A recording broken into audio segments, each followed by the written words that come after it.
saya kan akhirnya tetap bisa eksis, ya kan begitu. Saya bisa berpraktek dengan ya di dalam kehidupan itu kan tidak bisa terselesaikan dengan, tapi itu masih kalah kalah bagus dengan saya kan.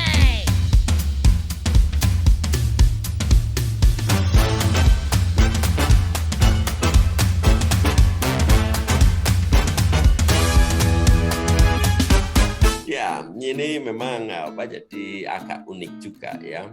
Bahkan waktu kami kuliah mengambil bidang ilmu hukum pun juga ditertawakan oleh tentu Pak Dekannya Fakultas Hukum, karena saat itu saya sudah S3, sudah PhD ya.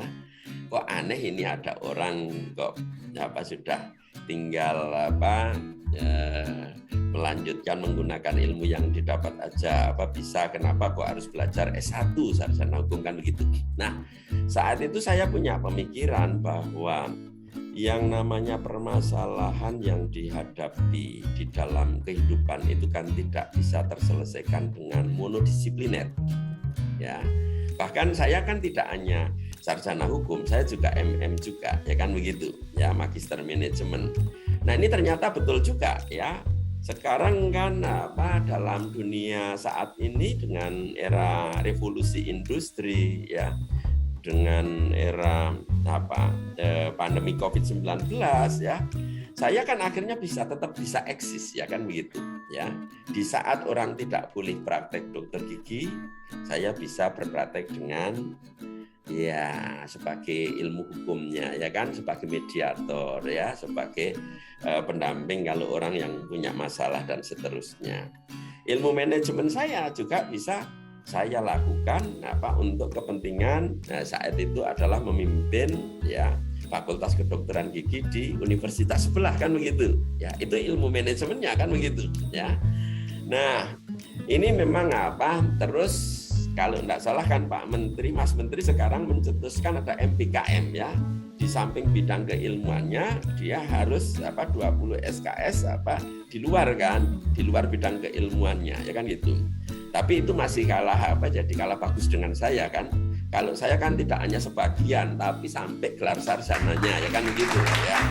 Dan itu terbukti ya, terbukti artinya saya boleh dikata tidak punya masalah selama masa pandemik ya kan gitu, terkait dengan yang berhubungan dengan masalah ekonomi dan seterusnya ya, karena ya tidak ada masalahnya walaupun saya tidak praktek, di sisi lain bisa mendapatkan jadi penghasilan. Nah, itu perspektif jadi pribadi ya. Dalam perspektif institusi waktu itu saya punya pemikiran ya, kalau saya memahami ilmu hukum, suatu ketika saya bisa mendirikan magister hukum kesehatan ya. Dan itu terbukti ya. Di 2008 setelah saya lulus menjadi sarjana hukum, saya mendirikan magister hukum kesehatan di Universitas Gadjah Mada, di sekolah pasca sarjana gitu. Dan sekarang sudah berkembang, sekarang ada di Fakultas Hukum Universitas Gadjah Mada. Jadi penggabungan dari dua bidang keilmuan ini ternyata bisa melahirkan ilmu baru kan begitu ya, yang namanya hukum kesehatan ya. Ada S2-nya namanya Magister Hukum Kesehatan dan ada di Universitas Gadjah Mada.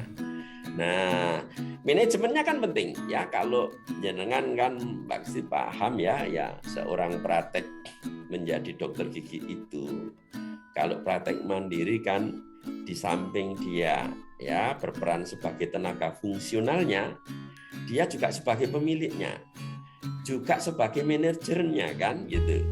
Iya, karena kalau beli alat penjenengan kan harus mikir juga bagaimana cara ngansurnya ya kan gitu dan seterusnya. Ini kan ilmu manajemen kan begitu ya. Nah, tentu menjadi sangat menarik kalau kita jadi memiliki berbagai disiplin keilmuan di samping tadi di dalam rangka memecahkan permasalahan yang kita hadapi dalam kehidupan itu tidak bisa monodisipliner ya, tapi harus multidisipliner.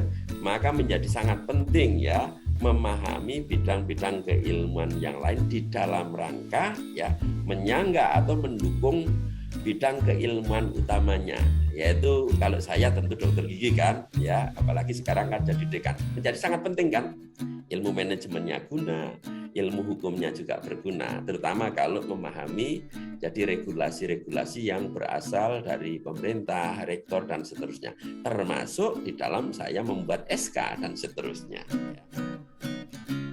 Oh, dokter gigi ternyata kan begitu. Kalau tidak praktek, ya usaha saya yang kedua adalah apa? Kan tidak ada hubungan saya sekolah di Jepang S3 dalam bidang imunologi dengan menanam pisang yang terus orang akan bertanya, siapa itu ahli pertanian atau gitu kan? Nah, itu kan menjadi amal kebaikan kan, Mbak Kristi, ya kan gitu.